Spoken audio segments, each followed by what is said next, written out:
Bienvenue dans le cadre de cette formation sur le digital marketing. Nous allons continuer après avoir posé les bases liées à la transformation digitale et à la culture numérique qui vont être notamment des fondamentaux.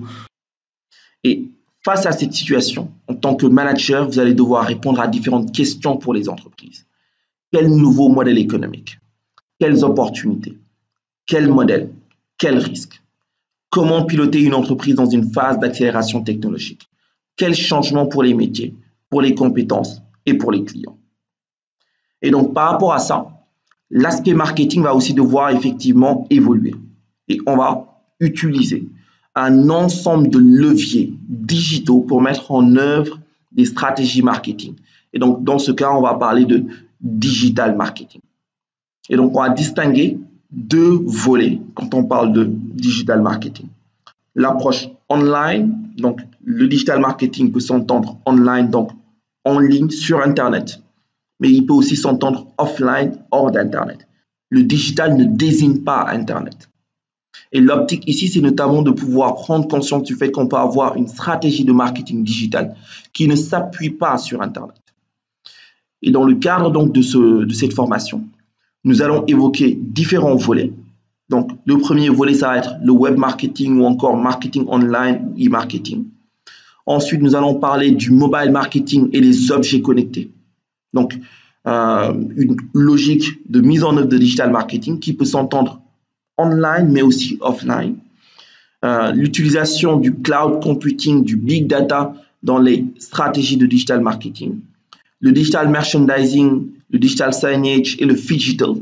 Et on comprendra en bref que le digital marketing, c'est l'ensemble des approches marketing qui s'appuient sur des supports numériques. Et aujourd'hui, comme on l'a évoqué par rapport à cette révolution digitale, il n'y a aucune entité qui peut se prévaloir de ne pas être impactée par cette révolution digitale.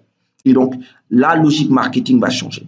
Quand on comprend notamment que le marketing, c'est l'aptitude à pouvoir introduire de façon successful un produit ou une offre sur un marché de sorte à garantir ou à maximiser la rentabilité de l'entreprise et à maximiser la satisfaction client, on ne peut pas ignorer cette révolution digitale dans la mise en œuvre de ces stratégies marketing.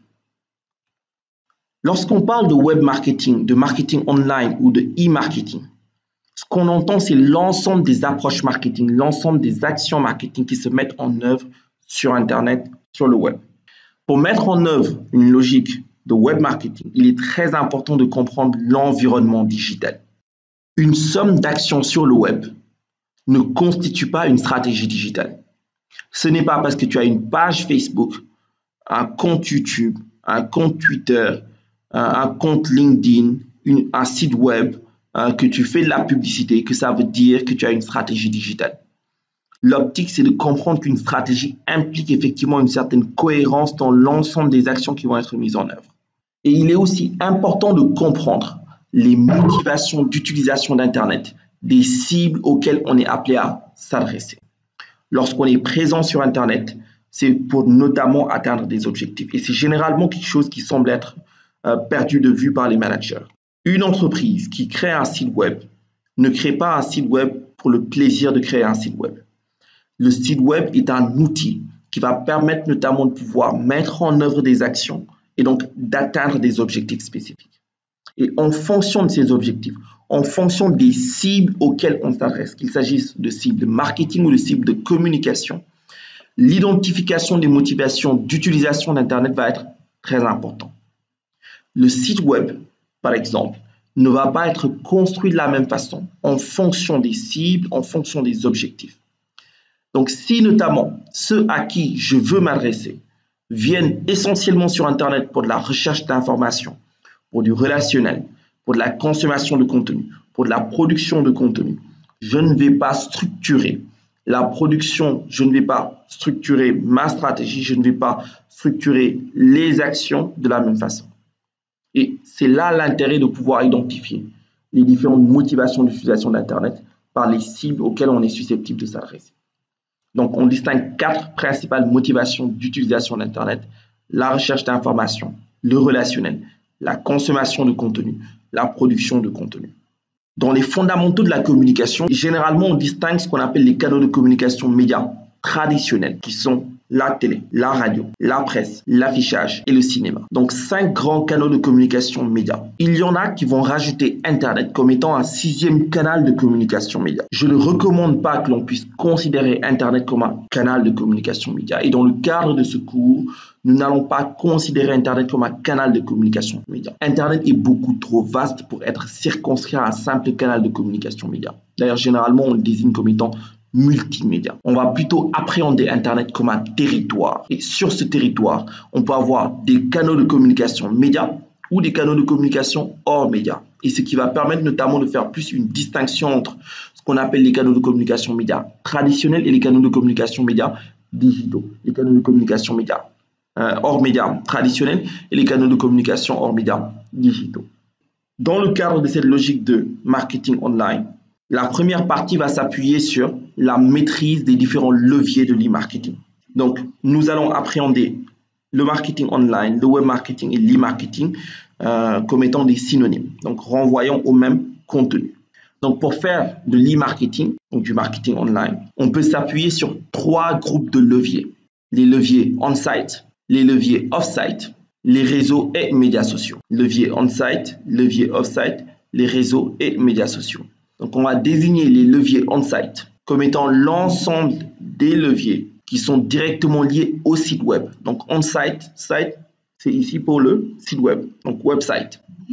Les leviers off-site, c'est l'ensemble des leviers hors du site web. Et enfin, on a les réseaux et les médias sociaux. Donc, nous allons démarrer avec les leviers on-site. On peut avoir un ensemble de leviers on-site. Donc, le premier de ces leviers on-site, c'est notamment la gestion du portefeuille de domaine. On a le site web en lui-même et le site web, il peut s'appuyer notamment sur différents points.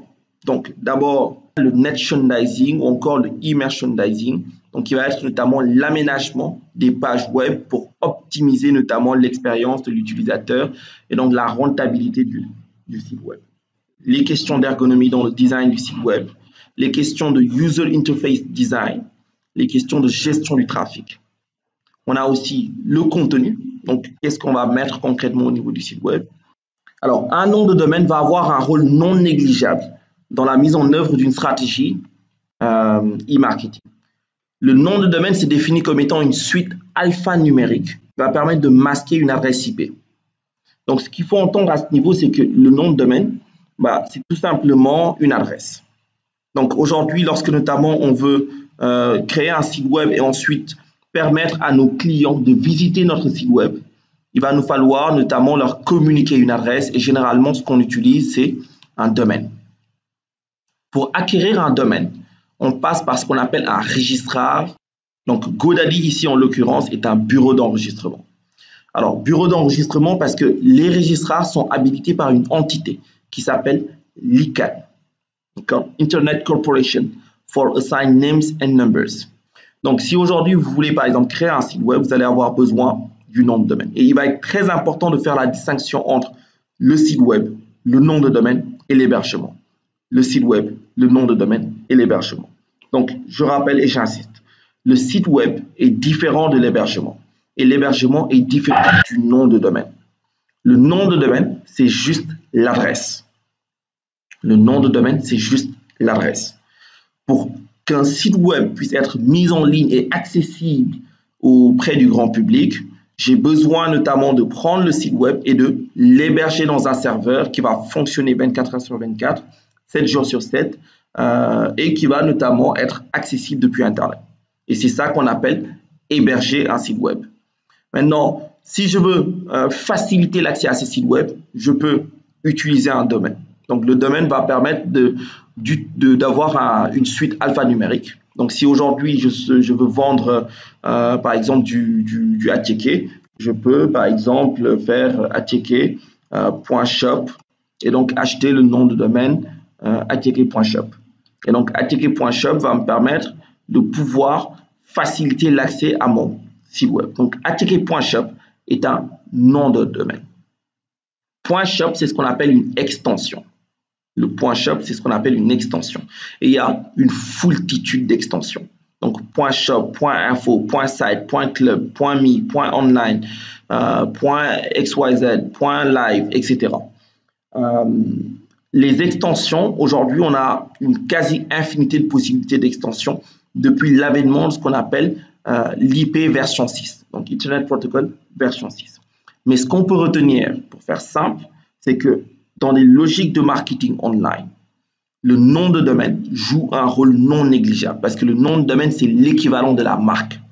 Si je veux lancer une marque, admettons que je suis un créateur,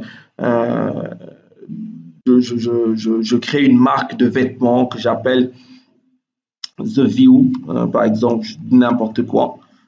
Donc, je vais devoir vérifier si The View est disponible. Alors, ici, on me dit The View est indisponible, ça veut dire que quelqu'un d'autre détient déjà le nom de domaine theview.com. Mais theview.com est un nom de domaine différent du domaine, par exemple, theview.zone, theview.city, theview.company. Donc, theview.com n'est pas disponible, mais theview.company est disponible, theview.life est disponible, theview.zone est disponible. Et donc, je peux notamment acheter un ou plusieurs noms de domaine. Et dans le développement d'une marque, plus une marque va gagner en notoriété, plus le risque effectivement lié à ce que son domaine puisse être squatté, c'est-à-dire utilisé illégitimement par d'autres personnes, plus le risque est grand.